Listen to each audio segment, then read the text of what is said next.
solo con escuchar por la calidad de lectura que tiene este hermano, vos vivís la historia, ¿sí? Es más, una de la mayoría de las iglesias IBMs en Buenos Aires, los domingos antes de la Cena del Señor, se lee un capítulo de la Biblia, pero a través de él. Y hasta los niños prestan atención porque lo hace vivir con la lectura. ¿Por qué? Porque respetan estas pautas, por ejemplo, los signos de puntuación, la coma. Una coma, ¿sí? Esa pequeña rayita cambia el sentido de la lectura a leer respetando esas pautas. El punto y coma, los dos puntos, el punto, la paréntesis, ¿sí? Las conjugaciones, todo eso es de alguna manera cosas que tenemos que aprender, respetar para poder sacar provecho de aquello, ¿sí? Las conjugaciones, bueno, es la palabra invariable, bueno, saben ustedes todo esos detalles, pero la idea es que une dos complementos directos. Jesús envió a Pedro y a Juan, por ejemplo, un ejemplo que nos pone, ¿no? Podría estar el versículo rápido si no hubiese respetado esas pautas. Si uno estudiaría, la hermana Leila cree que es de lenguas, ¿no? ¿Sabe que ella de alguna manera podría mirar la Biblia como una literatura? ¿Sabe qué riqueza podría sacar ella al ser profesora de lenguas, ¿no? Yo me imagino que tal vez tiene esas habilidades, ¿no? Pero un profesor de lenguas, por ejemplo, nos daban gramática bíblica. Es fascinante cómo nos hacen vivir las historias, las escenas, porque lo hacen tan vivido con signos de interrogación, puntuación, y vos vas siguiendo eso y dices, wow, ¿y eso está en la Biblia? Sí, eso está en la Biblia. Lo que pasa es que nosotros leemos a lo que nos sale. No hacemos pausa, no subimos o bajamos la voz, no expresamos en nuestro rostro o no sé, los animales de la mano, no sé lo que sea, para entrar a la historia bíblica. Entonces, esta regla tiene que ver con eso.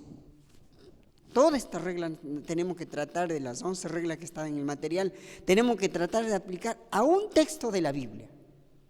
Ahora, claro que parecería, pero imposible. No es imposible. Cuando uno se mete ya en esto, a estudiar, a meditar, a orar, a buscar el consejo del Señor, uno lo vive en ese sentido, lo hace vivir a la gente. Por eso es que las enseñanzas te llegan al corazón. No sé si escuchan, por ejemplo, los mensajes a la conciencia del hermano Pablo, Charles Stein, grandes oradores que son, por ejemplo, el otro hermano al que siempre también escucho es a Miguel Núñez, ¿sí? Sujel Michelén, varios hombres que realmente están dedicados a esto y respetan tanto los puntos que uno dice, wow, ¿cómo puede ser tan profundo lo que estos hermanos enseñan? Pero es así porque es la forma como de alguna manera también nos ayuda la gramática para poder sacar mejor provecho de esta regla. Ahí ustedes tienen un cuadro, mira. Dice, algunas expresiones, ¿sí? Copulativas, disyuntivas, distributivas, explicativas, adversativas y compuestas, casuales, consecutivas. Vamos a ver, yo anoté algunos pasajes que están en el mismo material y vamos a encontrar, a ver, en qué sección está esto. Ahí dice, miren, por medio de los siguientes ejemplos, clasifiquen los tipos de conjugaciones. Vamos a tomar 3, a ver. Marcos capítulo 14, versículo 36. Vamos a clasificar ahí, a ver, ¿qué es? ¿Es una copulativa? ¿Es disyuntiva? ¿Es distributivas o explicativas? ¿Qué es?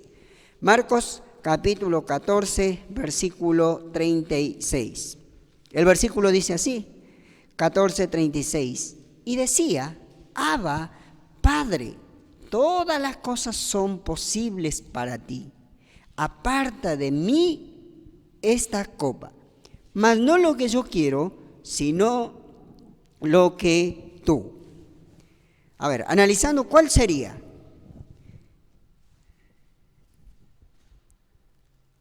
Sería una copulativa, una disyuntiva. ¿Copulativa qué es? Una dice elementos o oraciones cumplen la función de unión de las partes de la oración. ¿Sí? Será adversativas, ¿qué dice? Y nos dan unas pautas, palabras que tienen que estar entremetidas, pero, más, si no, antes, bien, sin embargo, no obstante, todo eso, ¿no? O sea, contraponen dos elementos, oraciones, pero cumplen la función de la oposición. ¿Qué puede ser? A ver. ¿Captaron la idea o no? ¿Cómo? ¿Compuesta? Bien, Bebo, pegaste una. Es adversativa. Ahora, ¿por qué es adversativa? ¿Por qué? Porque de alguna manera cumple la función de la oposición. Ahora, ¿cuál es el sentido de este versículo? Y dice, Abba Padre, porque todas las cosas son posibles para ti. ¿Sí? Ese era el deseo del Padre. El deseo humano en ese momento del Señor era que no pasar por la cruz. ¿Sí? Pero dice que no sea mi voluntad, sino la tuya. Entonces, el deseo anterior, el original, se quería de alguna manera oponerse a un deseo secundario. Pero al mismo tiempo, ¿sí? Jugando con las reglas gramaticales, él mismo dice, pero que no sea lo que yo quiero, sino lo que tú quieres. Entonces, es en la conjugación, sí, adversativa. Bien, Génesis capítulo 17, versículo 15. Vamos a ver. ¿En qué clasificación colocamos? Génesis capítulo 17, 15. El versículo dice de la siguiente manera, 17, 15. Dijo también Dios a Abraham, a Sarai tu mujer no la llamarás Sarai, mas Sara será su nombre. Analizamos a ver un ratito, prestamos atención ahí. ¿Qué será? Sin miedo, digan, a ver. ¿Qué tiene que ser? De alguna manera.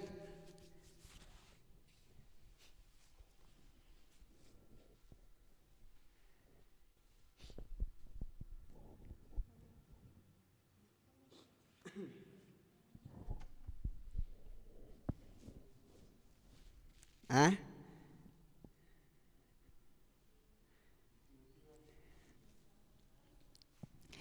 Distributivas. Unen elementos o oración que alternan, ¿sí? Que debería cumplir la función de la equivalencia.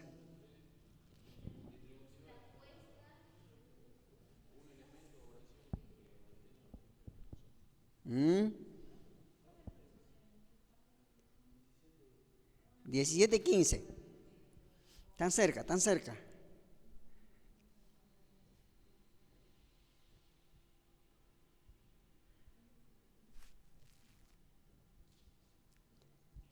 Por ejemplo, fíjense en la definición o el concepto de la explicativa, ¿no?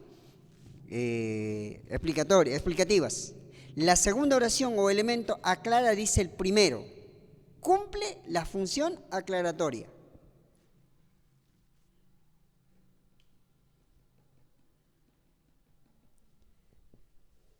El versículo dice, dijo también Dios a Abraham, a Sarai tu mujer no la llamarás Sarai.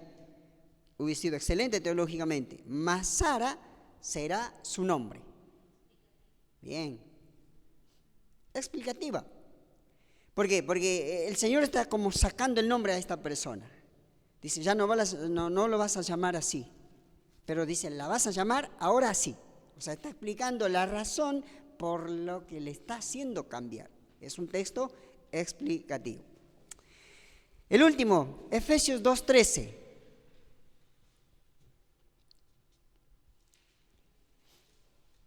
A ver, vamos a practicar eso más. 2:13, el versículo dice, pero ahora en Cristo Jesús, vosotros que en otro tiempo estabais lejos, habéis sido hechos cercanos por la sangre de Cristo.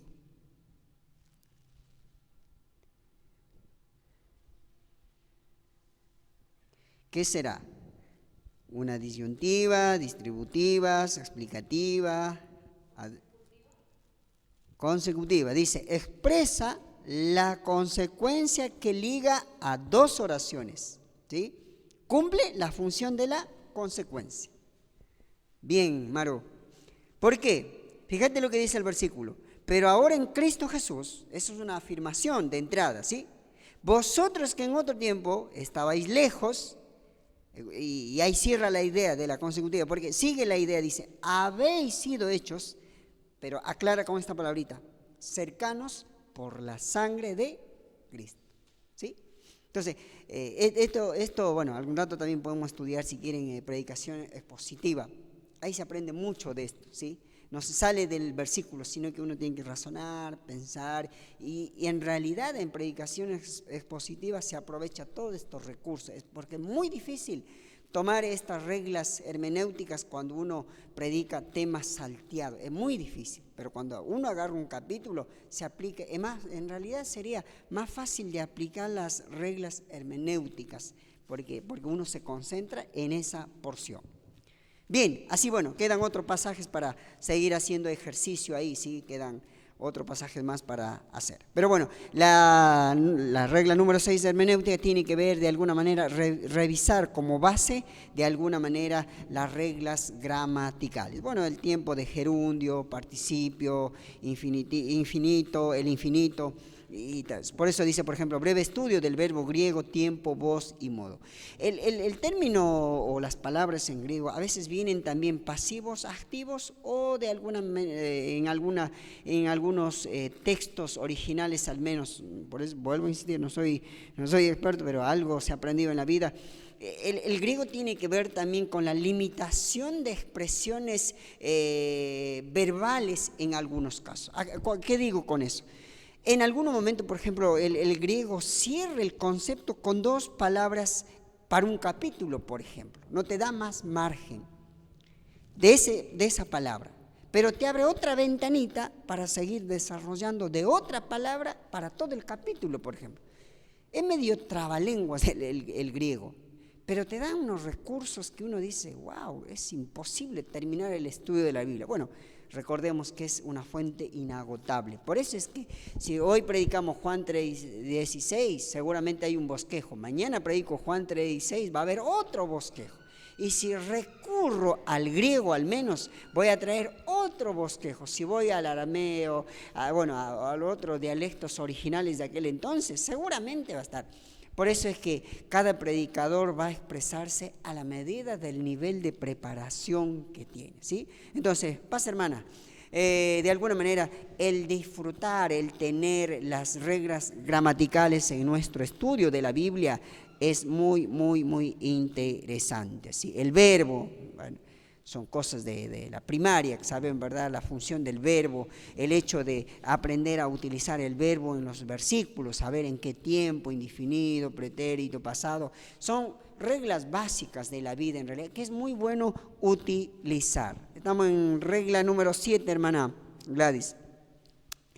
El tiempo, esto lo vamos a ver, mire, ahí está con ejemplos de la Biblia, mira, para poder entender un poquito. El tiempo del versículo es muy interesante observar en esta regla. Por ejemplo, una acción continua.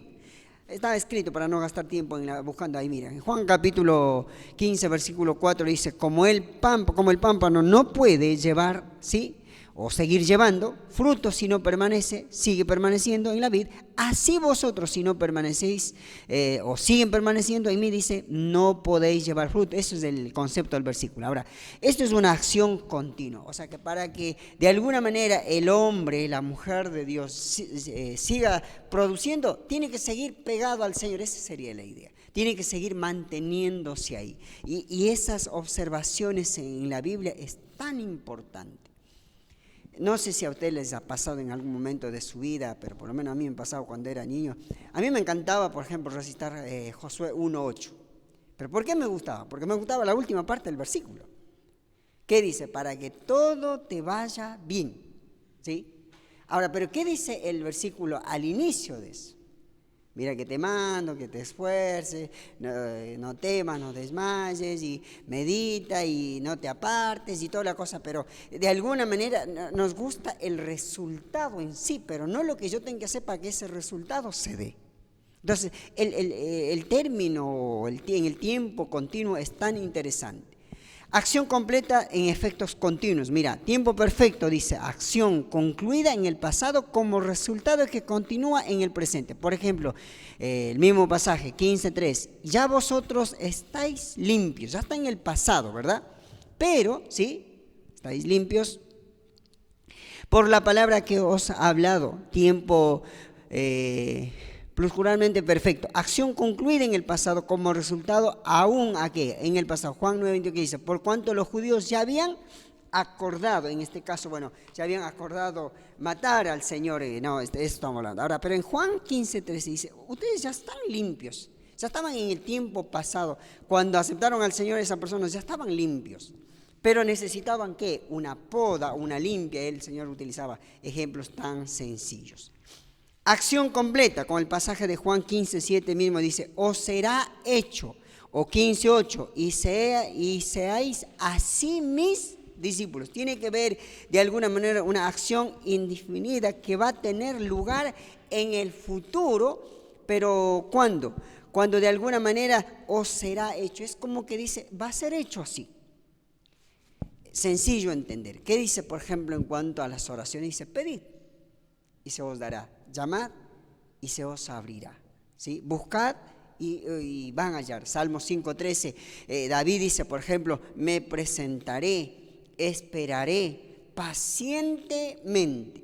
O sea, hay algo que tiene que hacer, pero si aprovechamos estos términos gramaticales, vamos a poder explicar correctamente la Biblia a las personas y ellos van a salir con alguna cosa sencilla, práctica, aprendida en el estudio de ese día.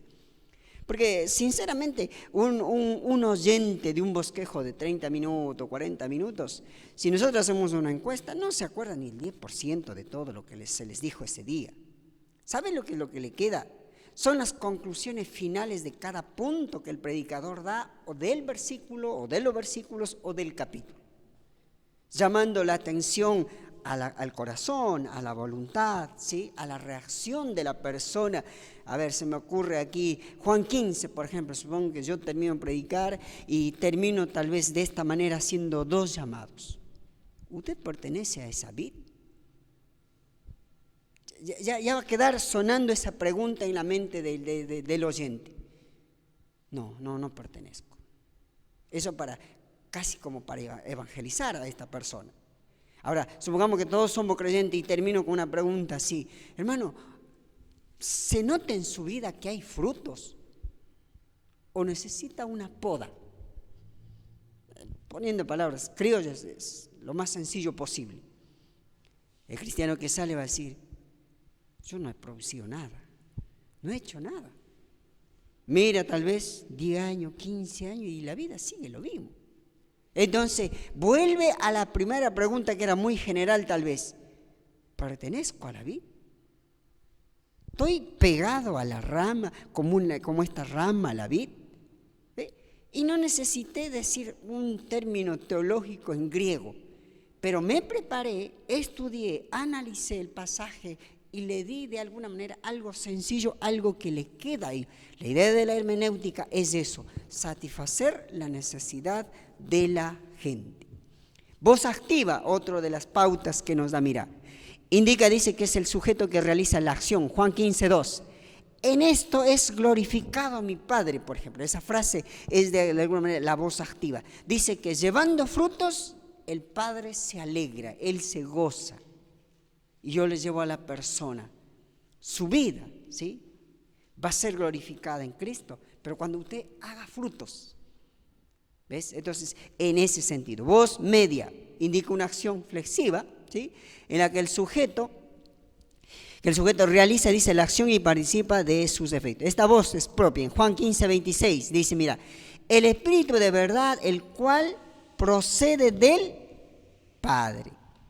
Jesús estaba enseñando, ¿no? De alguna manera dice, lo que va a producir es el Espíritu de verdad que procede del Padre, no de ustedes.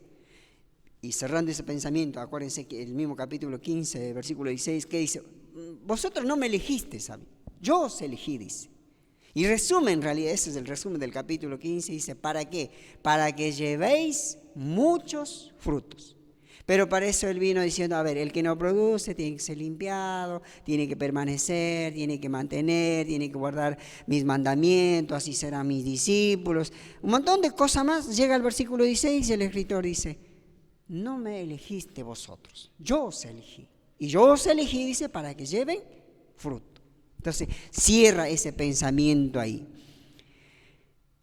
Abajo da una pauta más, dice modo, ¿no? Modo indicativo, por ejemplo. ¿Eso qué tiene que ver? En ese sentido, mira, dice, es la afirmación de un hecho desde el punto de vista del que habla. Se da como una realidad. Este modo simplemente afirma la realidad del hecho.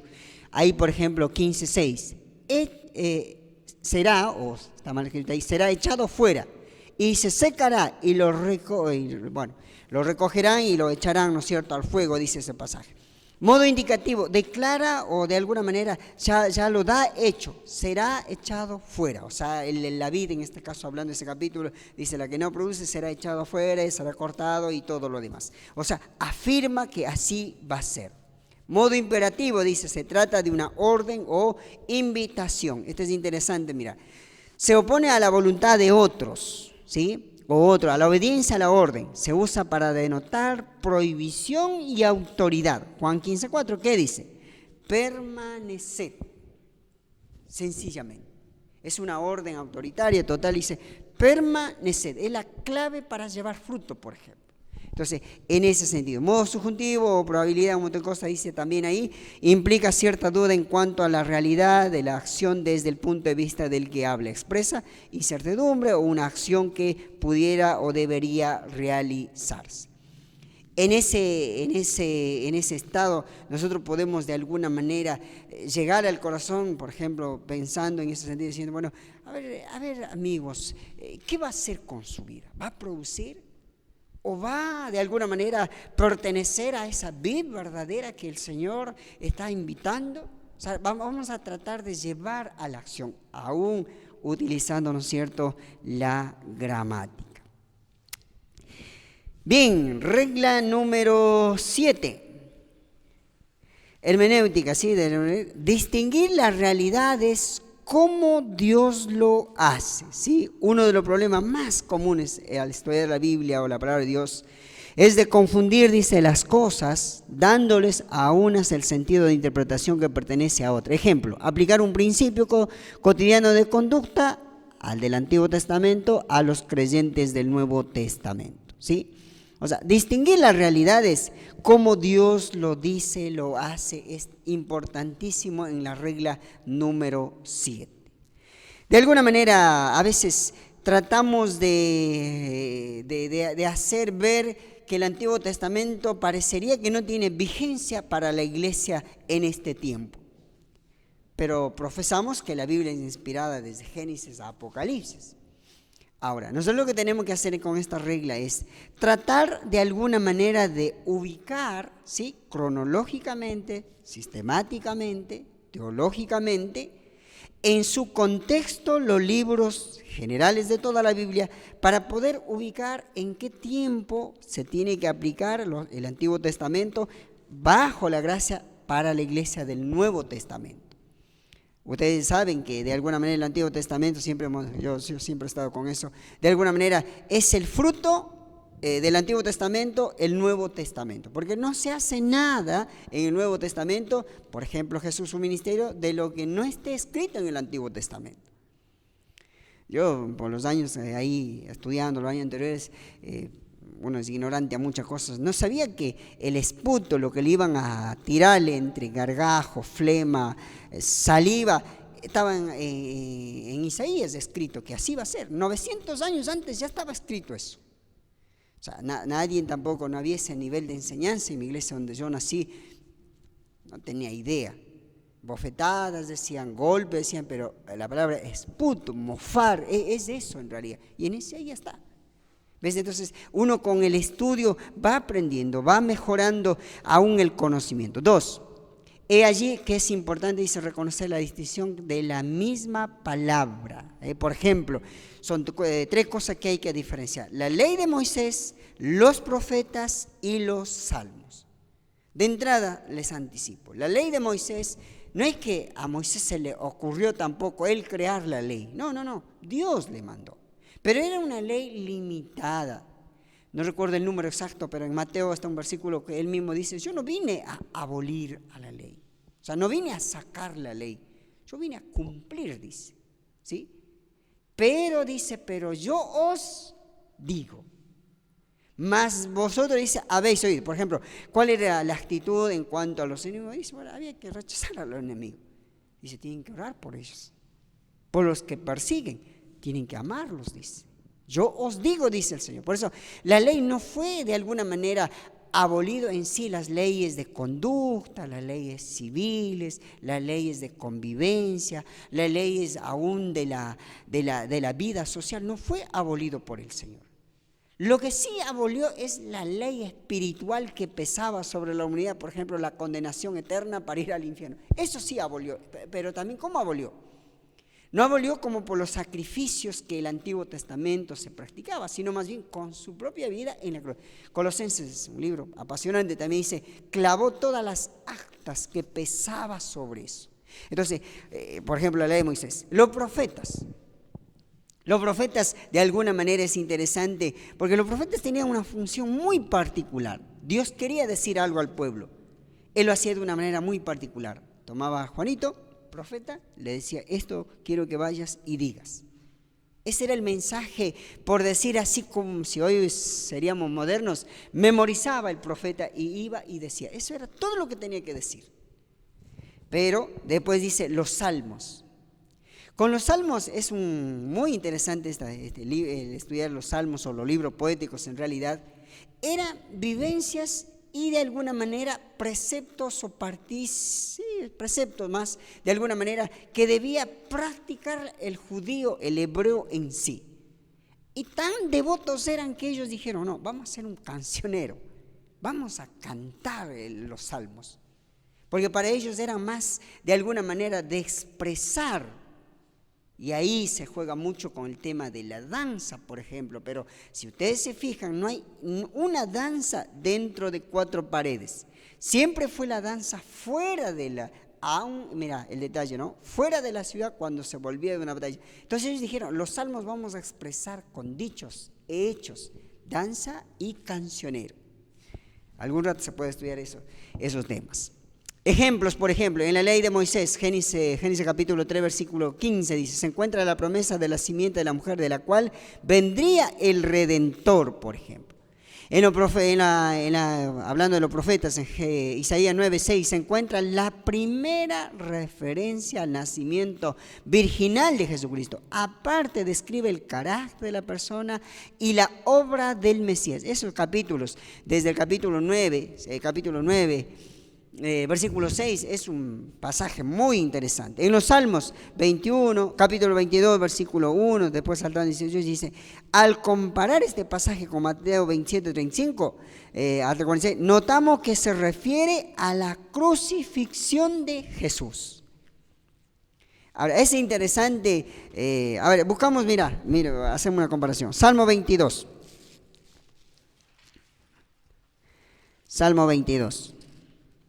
Dice, Dios mío, ¿por qué me has desamparado? ¿Esto dónde está? En Mateo, ¿no es cierto? Capítulo 27, desde la cruz, una de las primeras palabras de las expresiones conocidas de las 7 palabras de Jesús, ¿verdad? Dios mío, ¿por qué me has desamparado? Ahora, yo no sé en qué melodía podían cantar los hebreos de esto, ¿no? Imagínate, Chino que es músico, pone música a esta frase. ¿Cómo podemos cantar? Dios mío, me has desamparado. No sé, la verdad es difícil para nosotros, porque es otra cultura, otro tiempo. No sé si se puede sacar alguna nota musical con eso. Es súper complicado.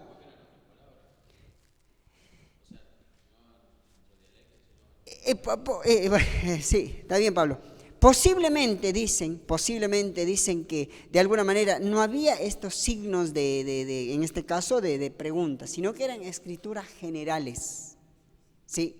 Entonces, al no haber estos signos gramaticales, la lectura, la expresión toma otro sentido. El sonido también de la palabra. Entonces, posiblemente, acordémonos, los signos de todo regla gramatical, los números y los capítulos, Números pequeños y capítulos, no son inspirados. Estos fueron colocados, puestos.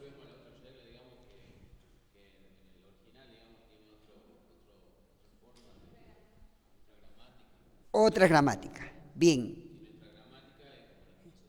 es la que nosotros conocemos. Claro.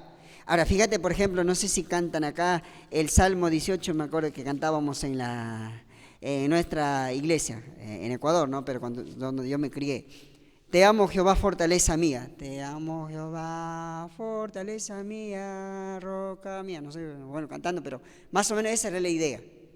Pero si vos te fijas, aún la lógica te lleva, esto no tiene casi ningún signo de interrogación, de admiración, etcétera de cosas.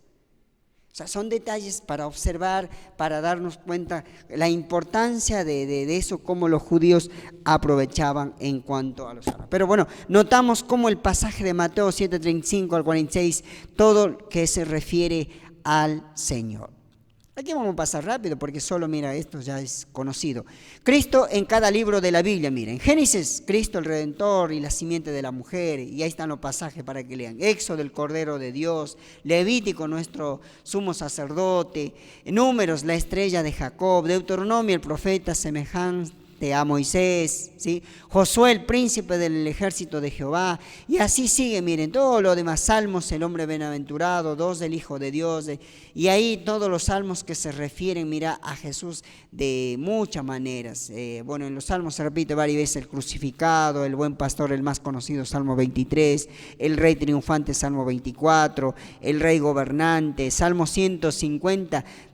Mira, este es interesante, ¿no? El director de alabanza, sí, el Salmo 150, ¿dije bien? El director de las alabanzas, ¿sí? Ahora, aparentemente, culturalmente, por ejemplo, acá en la Argentina, ¿no? Está el folclore, ¿sí? Hay canciones, hay melodías en folclore, canciones con letras muy lindas. Yo escucho algunas de ellas. Pero no es una cultura que acepte esa música, por ejemplo, dentro de un templo, ¿sí? Porque nosotros los hemos relacionado, ¿sí? Que de alguna manera solo esta clase se tiene que de alguna manera practicar dentro de la iglesia. Pero no. Ajá.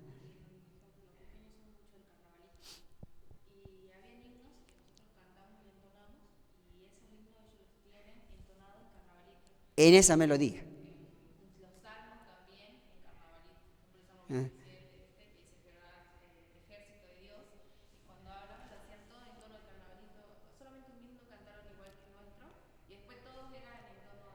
Ah.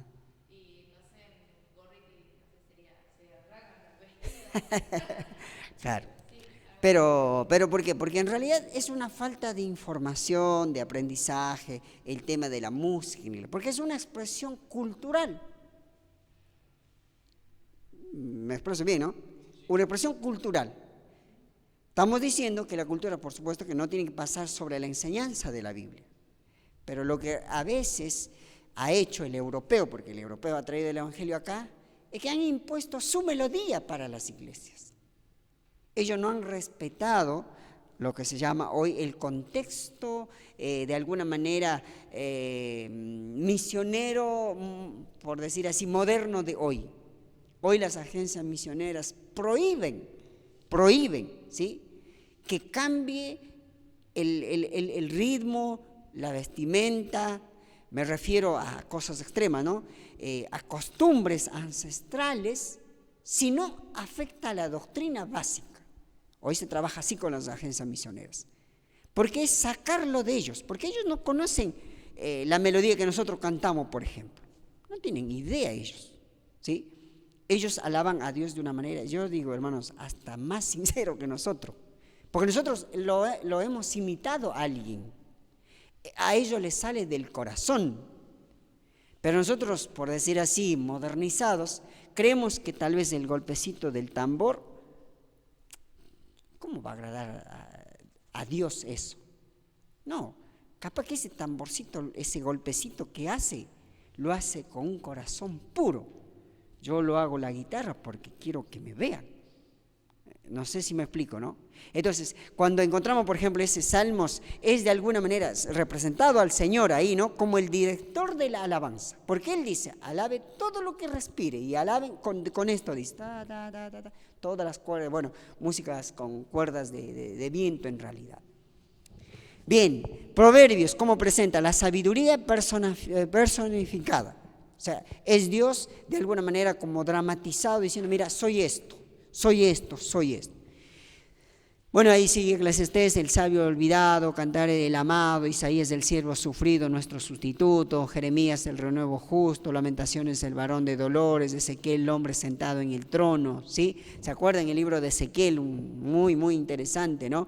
Es de alguna manera el hombre sentado en el trono, porque Ezequiel tiene una visión, ¿sí? Tiene una visión, alguien sentado, él era en realidad. De alguna manera da una forma imaginativa para hacer pensar, porque acordémonos, siempre tienen que ustedes acordarse, cada vez que lean la Biblia ustedes tienen que pensar, creo que dije acá, no estoy seguro, pero vuelvo a decir esto, nosotros cada vez que leemos la Biblia tenemos que pensar como en cuatro ciudadanos de ese entonces, en un judío, en un romano, en un gentil, en un griego. Eso tiene que ser clave para tratar de entender la Biblia. ¿Por qué? Porque el judío se consideraba como heredero de todo. No, pero esto yo ya sé, ¿sí? El gentil era, no, pero yo soy tan pecador, yo no tengo nada, ¿sí? El griego, no, yo no necesito, yo sé todo. Y el romano, bueno, pero hay que matar y conseguimos, no hay problema. Entonces, cuando nosotros vamos con esa información en la mente a leer la Biblia, fácil te ubicas. Si un judío leía esto, a ver, ahí les pongo este ejemplo, miren. Imaginémonos el judío, el romano un poco, y el gentil, bueno, casi nada, pero el judío, el romano y el griego esperaban a Jesús como el rey de los reyes.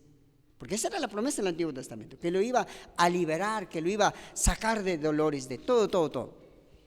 De repente presenta Pilato a Jesús, ya con 39 azotes en su cuerpo, ya con una corona de espinas, con una túnica de escarlata, dice, y con un cetro, todo desgarrado. Le dicen, aquí tienen al rey de los judíos.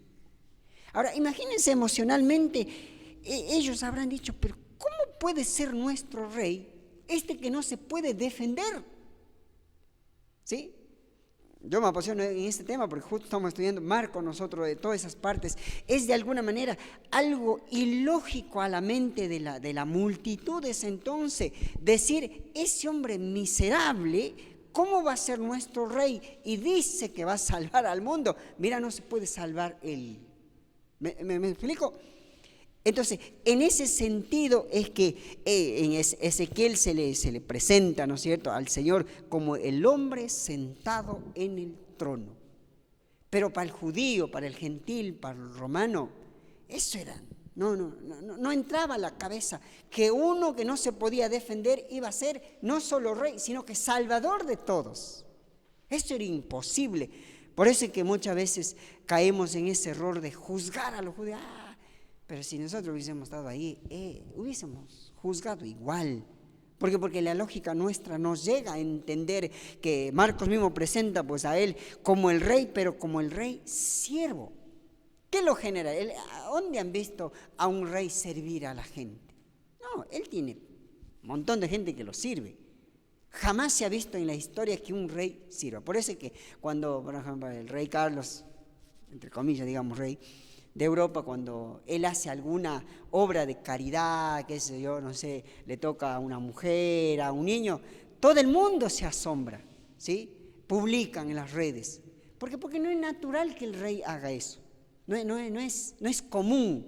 Y nuestro Señor hizo eso de sentar al trono, pero a través del dolor. Bueno, cada libro, Daniel, la piedra cortada, el rey de David, Oseas, Joel y así. Llegamos, bueno, ahí pueden leer, está con los versículos también, ¿no? Si quieren, después pueden seguir leyendo. Pero vamos a saltar un poquito al Nuevo Testamento, algunos detallitos más cómo presenta. Bueno, en Mateo, Marcos, ustedes ya saben cómo se presenta. Yo quiero llegar un poquito al libro de Filipenses, mira, de ahí en adelante. Filipenses dice, nuestra suficiencia y fortaleza. ¿Te acordás del capítulo 4, versículo 2 en adelante? Pablo haciendo un resumen dice, Pedro, ¿Qué dije? Pablo, está bien. Pablo, haciendo un resumen, dice, yo he aprendido a vivir. ¿En qué? En lo poco, en lo mucho. Pues la palabra que sigue dice escasez. Ahora, esa es la idea de este libro. Para satisfacer o sentir satisfecho, tenemos que aprender en lo poco y en lo mucho. El problema del cristianismo o no ver al Señor es justamente porque nuestra lógica es solo cuando haya mucho es porque Dios está de mi lado o Dios está con nosotros. O sea que cuando no hubiera, entonces como que nosotros pensamos como que Dios se ha olvidado y no es así. Por eso que Pablo dice, yo he aprendido a contentarme, a vivir. Y el 19 va a cerrar diciendo, pues lo que ya no tengo es porque Él no ha suplido o me va a suplir. Cuando tomamos ese punto de vista, nuestra óptica hacia el Señor en ese libro cambia. Colosenses, el ser preeminente, o sea, el sobre todo, 1.16, ¿qué dice? Él creó, dice, de Él, para Él, todo para Él. O sea, la preeminencia de Dios. Primera, segunda Tesalonicenses, el Señor venidero, el juez esperado en el mundo. Timoteo, el único mediador entre Dios y los hombres, ¿sí? Saltamos un poquito a 1 de Pedro. El tema de las profecías del Antiguo Testamento. Estudiar las cartas de Pedro es muy interesante. Sobre todo la primera carta dice el tema de las profecías del Antiguo Testamento. Fíjate que ahí capítulo 1, versículo 19 en adelante dice, ninguna profecía fue traída por voluntad humana, sino dice por los santos hombres que Dios inspiró, que eligió para que transcribieran. Ahora eso es fascinante cómo el Señor se cumple en ese sentido. ¿Está con hambre, Marcela? Primera de Juan, el verbo de la vida, ¿sí? Segunda de Juan, el blanco del anticristo. Tercera de Juan, verdad personificada. Judas, la seguridad del creyente, ¿sí? Apocalipsis, el rey y señor de los señores. Entonces, tenemos de alguna manera esas representaciones. Cristo en toda la Biblia, en toda la Biblia. O sea, no hay ¿cuántos libros tiene la Biblia? 66, 69, 70 dice. ¿Cuánto? 66, 69, ¿cuánto tiene? Bien, ahí estamos. Así tiene que ser con Maro, así. Tanto el antiguo, tanto el nuevo. Sumando, da total. Bien, 66 libros. Esta es una observación rápida, ¿no? No es que solo presenta el Señor solo de ese modelo en cada Biblia. El Señor se presenta en realidad en cada capítulo. ¿Sí? Uno puede ver como sustentador, refugio. Se refiere todo a Dios, a Jesús. Entonces, pero como resumen de cada libro está hecho este material, presenta, mira, es fácil para armar estudios, por ejemplo, voy a hablar, no sé, de Filipenses. Bueno, Cristo es nuestra suficiencia y fortaleza, listo. Ya te viene a la mente, 3.14, todo lo puedo en Cristo Jesús que me fortalece. ¿Ve? Entonces, son reglas muy, muy interesantes. Bien, oramos entonces ahí. Ahora, hermano.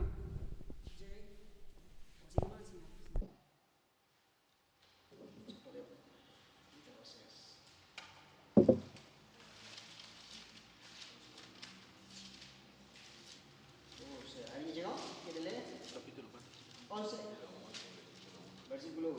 Cuando Israel era muchacho, yo lo amé y de Egipto llamé a mi hijo. Bien, cuando Israel dice era muchacho, yo lo amé. Y de Egipto llamé a mi hijo. A ver, sin ver el material, pues si ya vieron, ya está la respuesta ahí. ¿Cómo podemos entender en doble referencia esto? Cuando Israel era muchacho, yo lo llamé cuando Israel era muchacho, yo lo amé. ¿Sí? ¿A qué se refiere? Pasado y presente. Pasado, pero ¿a quién? ¿A qué pueblo? A Israel. Y dice la otra parte del versículo, y de Egipto llamé a mí. ¿A qué evento se refiere eso? Cuando lo sacó por medio del cielo. ¿No? De Egipto. Se refiere a Jesucristo. ¿Por qué? ¿Por qué se refiere a Jesucristo? ¿Se acuerdan que él fue de alguna manera echado a Egipto? Se tuvo que esconder para no ser muerto por el edicto de Herodes. Por eso es bueno observar el pasaje de doble sentido, de doble referencia. En algunos pasajes de la Biblia, como este, por ejemplo, se refiere al pueblo de Israel y a Jesucristo en sí. ¿Sí? ¿Captaron la idea? Otro pasaje.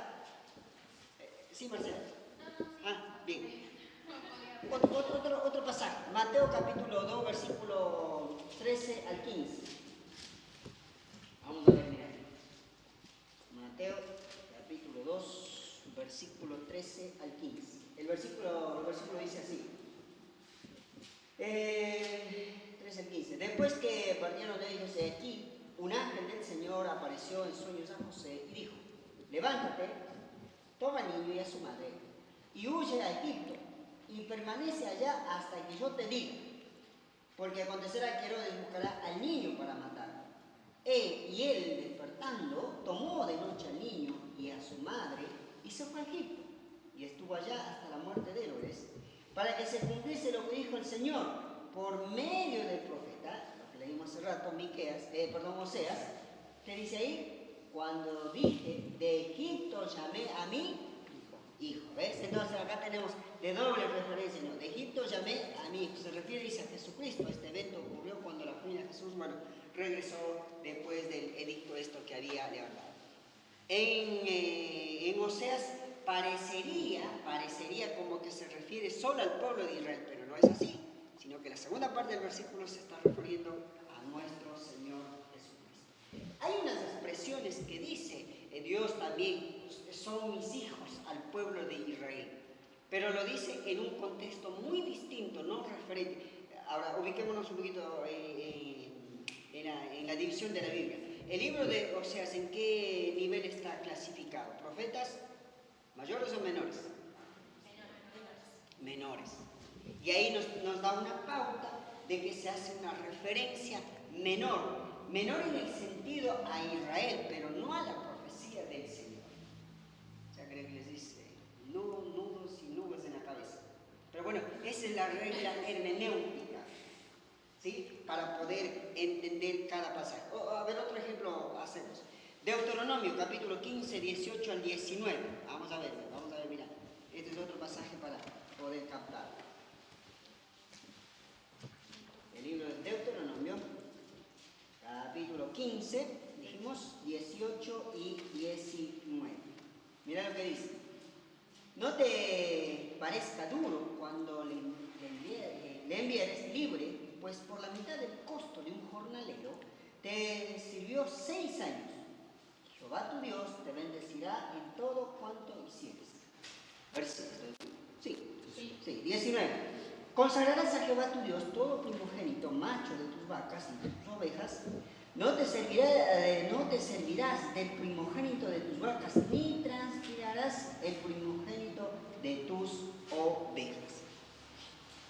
Vamos a ahí. ¿Dónde dice el material? Mira, en este pasaje Dios promete levantar a un profeta que guiará al pueblo de Israel a la conquista de Canaán. La primera referencia al que se refiere el pasaje de Josué,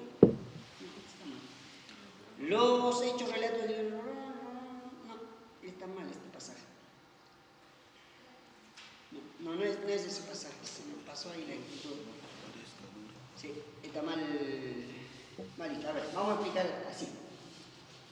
El versículo dice: no te parezca duro cuando le enviares libre por la mitad. Esto está hablando de los años de jubileo, ¿verdad? Acuérdense, tenía que el siervo servir 6 años y al año 7º tenía que quedar libre. Dice, pero no le mandes, dice, vacío.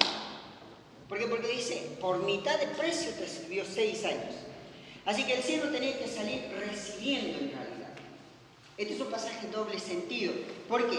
Fíjate lo que dice: consagrarás a Jehová tu Dios todo primogénito macho de tus vacas y tus ovejas. Ahora acá dice: no servirás del primogénito de tus vacas ni trasclas el primogénito de tus ovejas. ¿Por qué?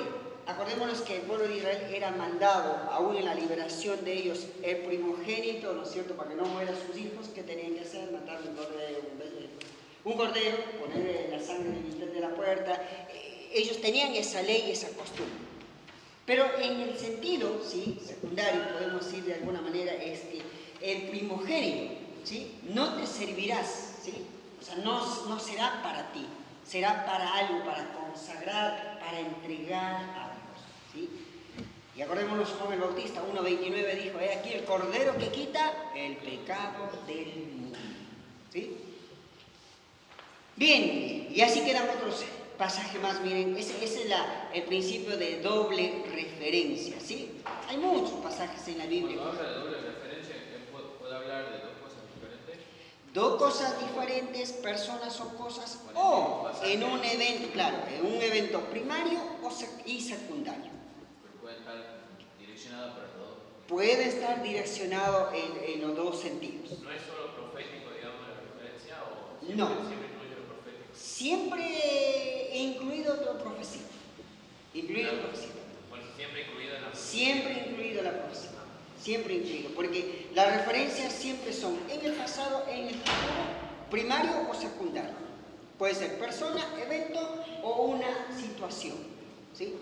Es como ser, por ejemplo, el evento de la serpiente de bronce en el desierto. ¿Sí? De alguna manera dice que tenían que solo levantar la cabeza y ser liberados de ese veneno. Así como la serpiente dice en el libro de Juan, fue levantado el Hijo del Hombre, dice, el Señor será levantado en la cruz. ¿Ves? Un evento profético, pero en el sentido primario. Porque por eso dijimos, no pierde valor por estar en el secundario o en el primario. La idea es que hay que observar pasajes en doble sentido, doble referencia, para poder captar lo que dice cada porción de la Biblia. Bien, ahí tenemos un pasaje más también. Bien, por ejemplo, Ezequiel, está bien, 28, 12 al 17. Este pasaje se refiere en primera instancia al rey de Tiro, una persona real que gobernaba en las ciudades del antiguo tiempo. Pero a la vez, al estudiar cuidadosamente este pasaje, se encuentra que no solo se refiere al rey de Tiro, sino también se encuentra la referencia a Satanás. ¿Por qué? Porque ahí en ese pasaje usted va a encontrar el capítulo 28 de Ezequiel, dice que este rey o Satanás dijo, ¿por qué solamente alrededor de la presencia de Dios? Si yo puedo estar aquí, o puedo estar sobre todo esto. Bueno, dice la Biblia que ahí se encontró el orgullo y el Señor tuvo que tirar con el demonio y con todo el séquito de ángeles que se rebelaron contra la ley de Dios. Regla número 10. Esta también es cortita, mira, regla número 10. Tiene que ver con el principio de la primera mención. Este principio enseña que la primera mención de un tema, asunto, persona, de la clave para entenderlo, es el resto de la palabra de Dios. De allí que podemos entender un tema, asunto, personaje. ¿La principal del texto? Claro. Este principio enseña, dice que la primera mención de un tema, asunto o persona de la clave, para entenderlo el resto de la palabra de Dios. De allí que podemos, dice, entender un tema, asunto, personaje, ¿verdad? Por ejemplo, vamos a meternos en ejemplo, ahí captamos mejor. Por ejemplo, Génesis capítulo 3, 21, ¿sí? Es la primera mención de Satanás en la Biblia. Esta primera mención menciona su naturaleza, la astucia, por ejemplo, ¿sí? 3.1, a ver, ¿qué dice? Conocido.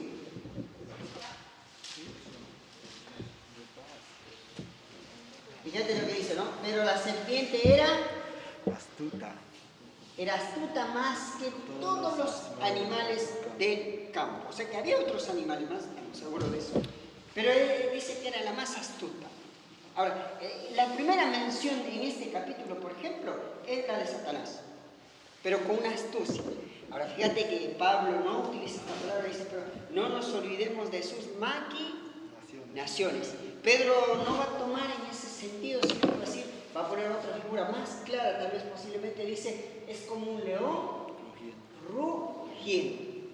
Si vos buscas la referencia de Satanás, en cada capítulo, libro, lo van a presentar de una manera como en una primera mención. Por ejemplo, lo que hace rato hablamos de Ezequiel 28, Isaías, cuando se hace la referencia de Satanás, se refiere, por ejemplo, como el ángel de la luz, como el lucero de la mañana, ¿sí?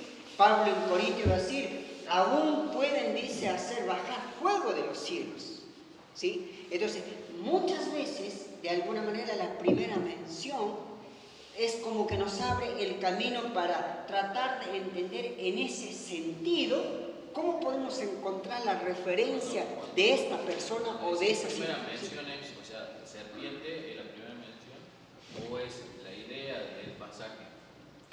La idea del pasaje.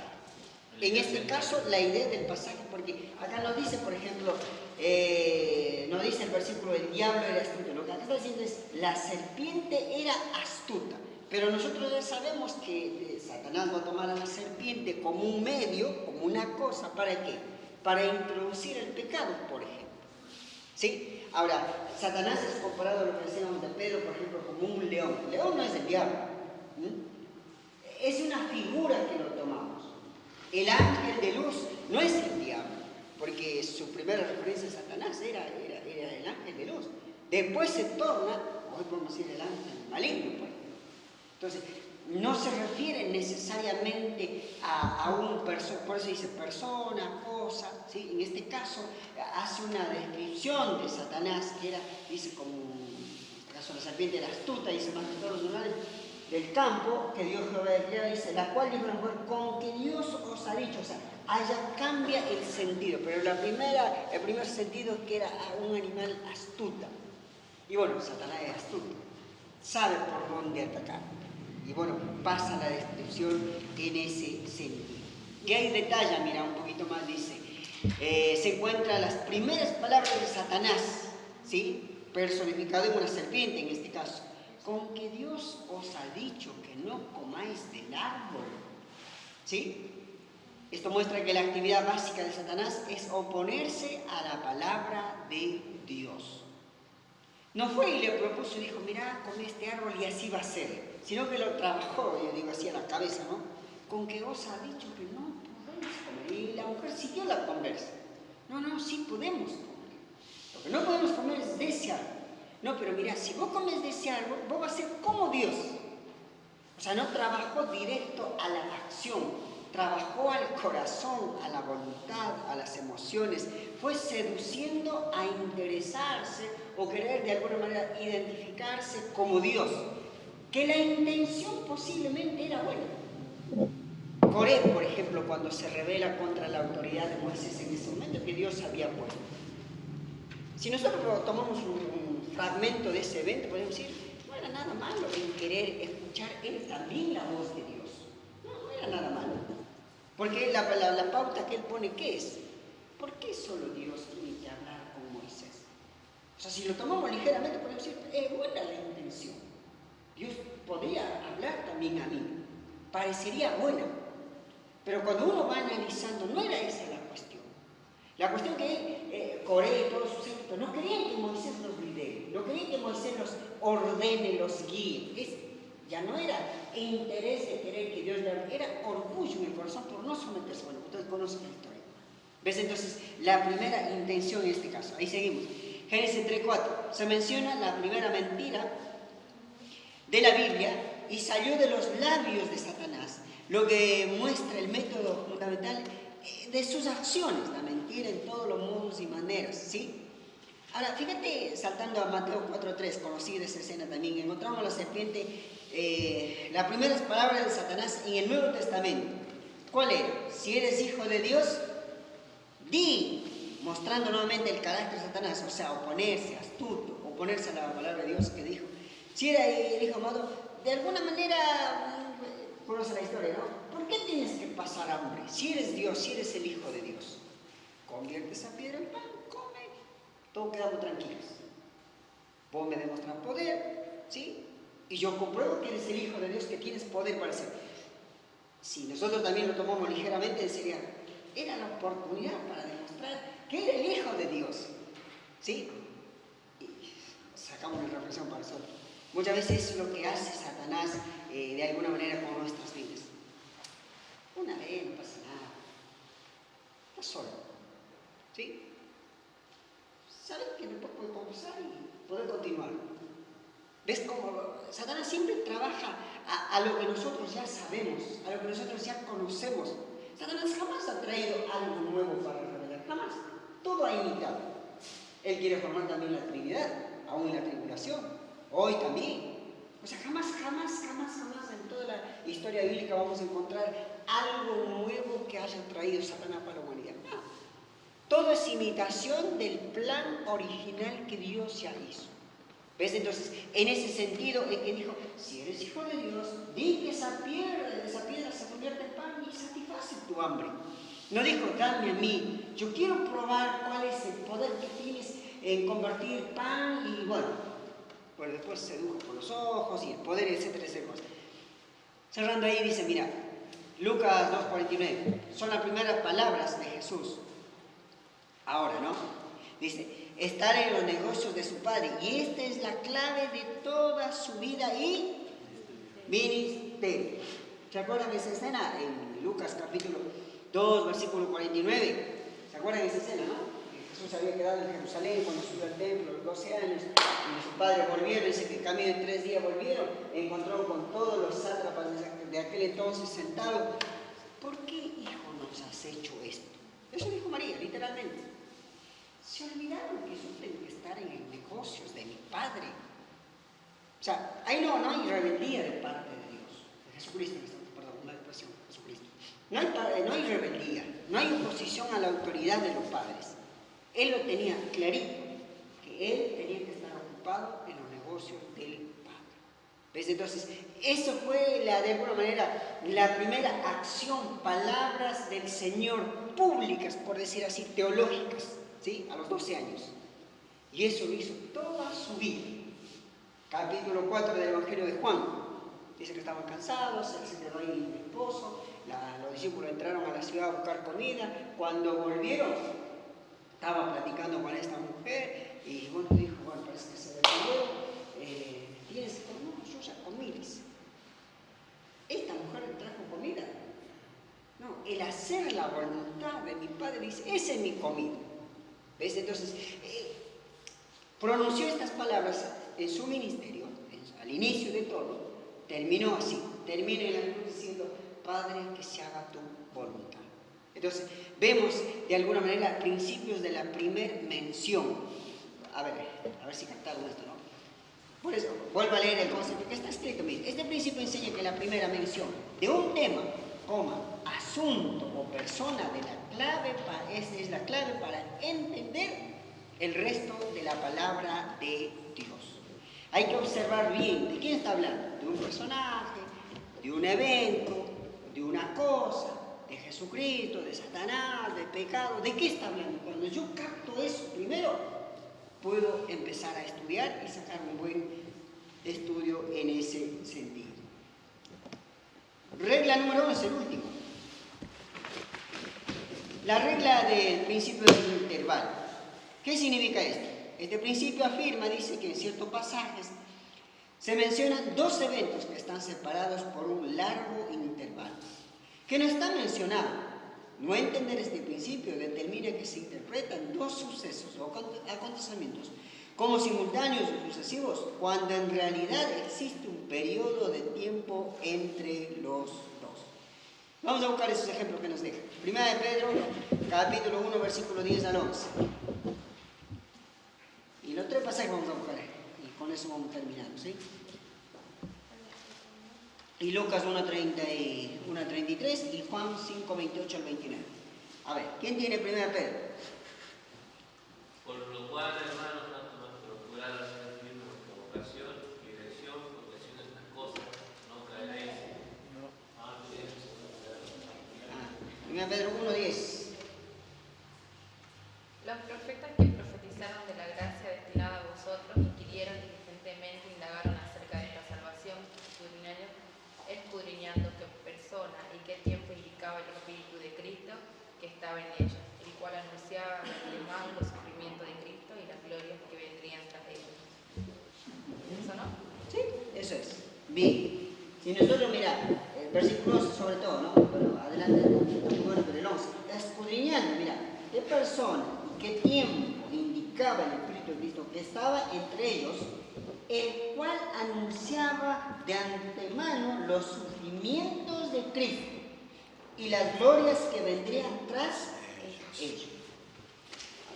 La primera mención de que era necesario la sangre para redimir a la humanidad ya lo encontramos en Génesis 3:15, cuando se hace mención de la mujer y la serpiente y todo eso, ¿verdad?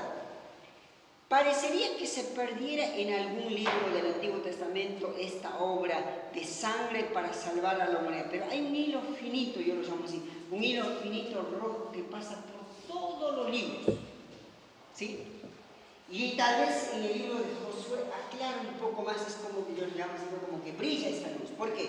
¿Se acuerdan de esta prostituta Raab que escondió a los espías y dijo, bueno, tiene que colgar unas cuerdas rojas cuando nosotros volvamos y todo lo que estén ahí, ese es nuestro juramento, no te vas a morir, ese tres cosas, ¿verdad? Sigue todo ese proceso, ¿sí? Sigue todo ese proceso. Ahora, llegamos a los libros históricos de Israel. Parecería otra vez como que se perdería algo visible, algo que los judíos pudieran notar, pero no se pierde. Porque aparecen varios sacrificios, por ejemplo, la gratitud de cada vez que volvían de la batalla. Por ejemplo, Jefté, que ofreció a su hija, cuando volvía le iba a entregar en sacrificio, en holocausto, en gratitud por la liberación. Y así hay muchos eventos que aparecen. Esto es un principio de intervalo. De alguna manera, el versículo 11 que terminó de leer, mira lo que dice, y las glorias que vendrían tras de él. Primero Cristo tenía que sufrir. Ahora vayamos un ratito, ahora ya solamente en el Nuevo Testamento vemos a Jesús, ¿sí? Satanás varias veces se opuso para que no pase por la cruz.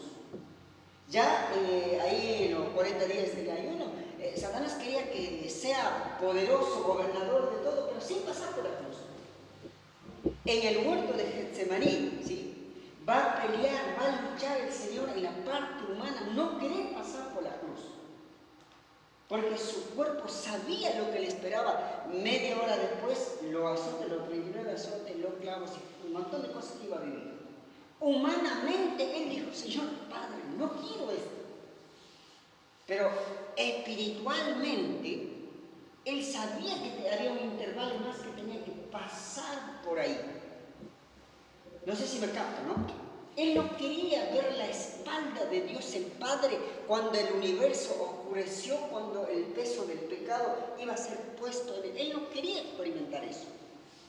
Por eso es que Hebreos dice, varón experimentado de dolor. Pero eso es un intervalo larguísimo. Nosotros, tal vez en Semana Santa por ahí se estudia, ¿no? Qué sé yo, en 1 hora estudiamos el sufrimiento. Fíjate que ni Mateo, Marco, Lucas, Juan describen el sufrimiento de un reo que era condenado a morir a través de la crucifixión. No describen. ¿Saben por qué no describen? Porque el Señor no estaba alimentando las emociones de la gente. Él no quería que sientan pena por el dolor que iba a vivir. Porque ya Él estaba destinado a ser rey después de la cruz. Lo sencillo de esto es que hay pasajes que de alguna manera determinan un intervalo muy largo, muy largo. Periódicamente vamos a hablar 2021 años, del año 0 cuando se trazó la línea en tiempo del Nuevo Testamento. 2021 años ha pasado. Y no sé cuántos meses, días más nos queda para que esto se complete, sea el Rey de Reyes, el Señor de Señores. ¿Cuándo? Cuando la iglesia de Él sea junto a Él. Mira otro pasaje, Lucas 1, 31 al 33.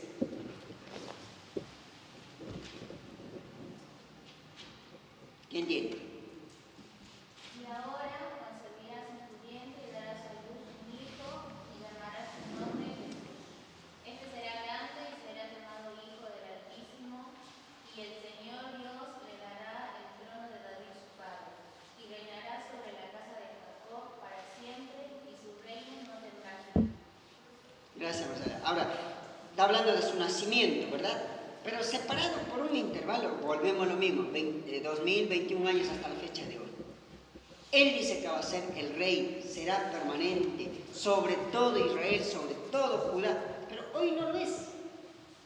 Hay miles, así llamemos, 2000 años ya de intervalo desde el nacimiento del Señor hasta que se cumpla este pasaje de la Biblia.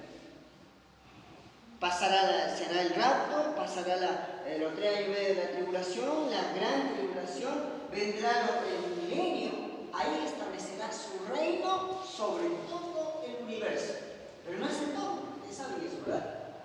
Viene de alguna manera la segunda venida del Señor ahí después del milenio, ¿sí? Entonces ahí sí la eternidad, llamada en la línea del tiempo la media luna, para este lado, llamada la eternidad futura. Vuelvo a insistir, no hay eternidad pasada o futura, sino que teológicamente se pone así para entender. En lo futuro será el Rey de Reyes. Filipenses dice donde los que están en la tierra, los que están muertos, resucitarán y todo lo demás, los que están en la tierra, dice, doblarán sus rodillas y reconocerán que Él es el Cristo. Pero un periodo. Aún desde el arrebatamiento de la iglesia, vamos a tener que esperar 7 años más para que ese evento se dé. Entonces, hay cierto pasaje que hay que tomarlo de alguna manera como el principio de intervalo. Alguien hizo una observación así. Es como ser que la vida de Jesús, supongamos que acá tenemos una montaña, y allá está la montaña que tiene que llegar. De alguna manera, teológicamente, nosotros lo vemos derecho solamente a la punta. Ah, el Señor es el Rey de los Reyes. No, acá pasó muchas cosas para que llegue a ser el Rey. Y ahí vale meter el capítulo 53 de Isaías, por ejemplo. Cargó nuestros pecados, angustiados, desechados, y etcétera, cosas. Dolores, varón de dolores. Dice, para atraer a muchos más. Ha pasado 2000 años y algo más. Y no sé cuántos meses, años más nos quedan. Entonces, el principio del intervalo de ciertos pasajes es importante observar. El último pasaje, Juan 5, 28, 29.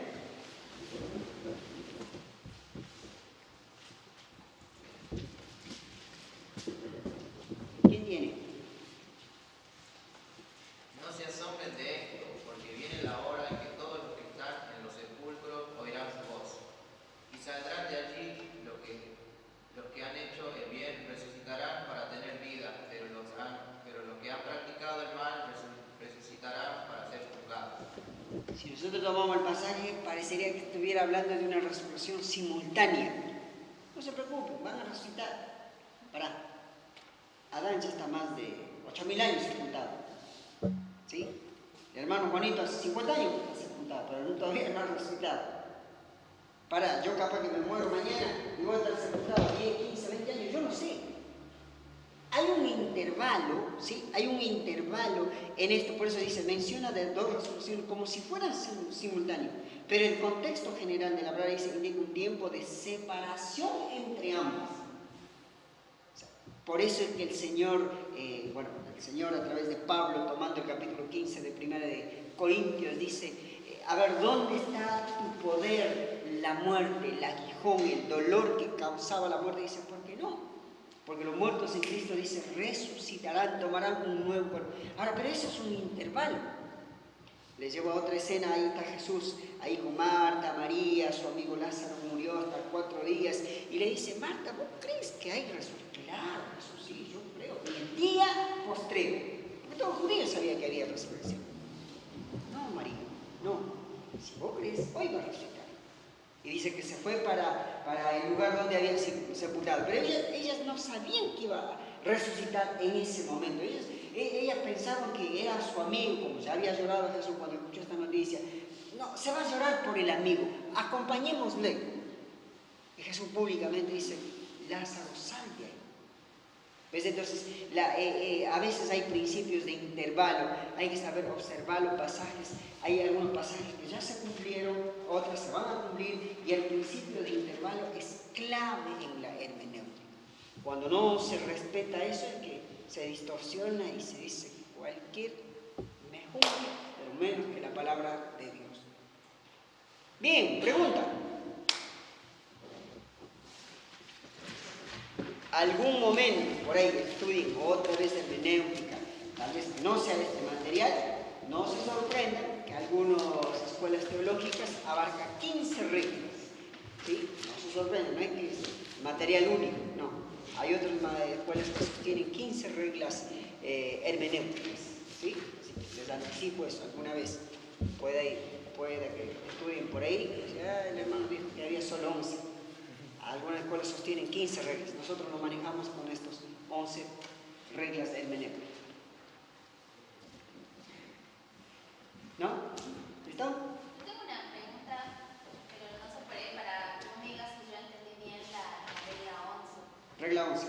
Sí. La de la primera mención. Ah, la 10. La 10. La 11 no la 10. Ajá. La primera, o sea, esa regla nos dice que de cualquier persona, tema o situación, nosotros tenemos que buscar donde se menciona por primera vez. Por primera vez, en el pasaje o en el capítulo. Ahora, eso tenemos que buscarlo como está escrita la Biblia cronológicamente o como la tenemos. Los dos caminos son válidos de interpretación. Yo puedo buscar por tema o sigo la cronología. Ajá. Por ejemplo, si retomáramos al estudio específicamente de Génesis 3, por ejemplo, una de las características de Satanás, utilizando a la serpiente, era astuta. Pues yo puedo ir describiendo más abajo. Era mentirosa, seductora, engañadora, un montón de cosas. La misma característica aparece en otra parte hablando del enemigo, o sea, del diablo en este caso. Referencia al Nuevo Testamento. Y eso sería un bosquejo temático